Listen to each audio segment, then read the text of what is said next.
कर्नाटक के पूर्व मुख्यमंत्री और चुनाव से पहले बीजेपी छोड़ कांग्रेस के पाले में शामिल हुए जगदीश शेट्टार का कहना है कि वो अपने घर और कार्यालयों की दीवारों से प्रधानमंत्री नरेंद्र मोदी और गृह मंत्री अमित शाह की तस्वीरें नहीं हटाएंगे। वे इस वक्त कर्नाटक चुनाव में कांग्रेस के टिकट से चुनाव लड़ने जा रहे हैं। शेट्टार का कहना है कि आगामी विधानसभा चुनाव में बीजेपी द्वारा टिकट न दिए जाने से वो जरूर राहत हुए।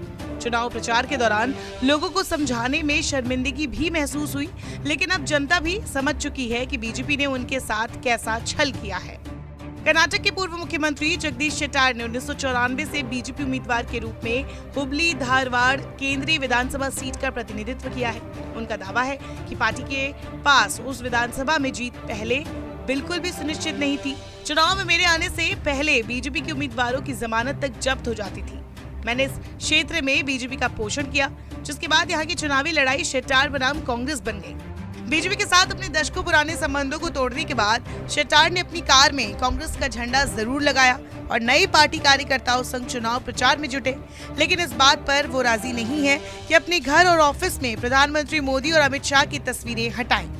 अपने अतीत को पीछे छोड़ते हुए शेट्टार अपने घर सह कार्यालय में समर्थकों और पार्टी कार्यकर्ताओं से मिलते हैं। जिस जगह पर शेट्टार कांग्रेस नेताओं और कार्यकर्ताओं संग चुनाव में मंथन करते हैं, वहां की दीवारों पर प्रधानमंत्री नरेंद्र मोदी और अमित शाह की तस्वीरें टंगी है।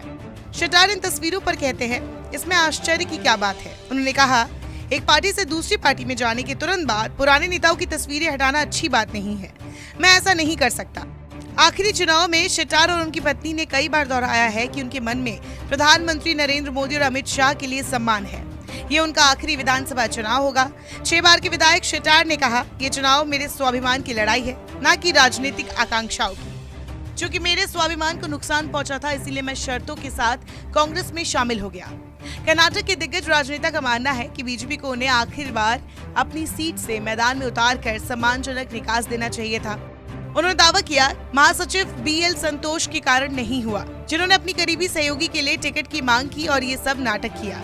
शेट्टार ने आगे कहा कि चुनाव का टिकट इसलिए भी नहीं दिया गया क्योंकि ऐसी आशंकाएं थी कि वो कर्नाटक के पूर्व मुख्यमंत्री BS येदियुरप्पा के बाद लिंगायतों के बीच नंबर 1 के स्थान का दावा कर सकते हैं। बताते शेट्टार लिंगायत समुदाय से ही आते हैं, जो कि कर्नाटक में एक बड़ा वोट बैंक है। ये पूछे जाने पर कि क्या अब उन्हें कांग्रेस उम्मीदवार के रूप में मतदाताओं को समझाने में कठिनाई हो रही है, उन्होंने स्वीकार किया कि शुरुआत में उन्हें कुछ शर्मिंदगी का सामना करना पड़ा।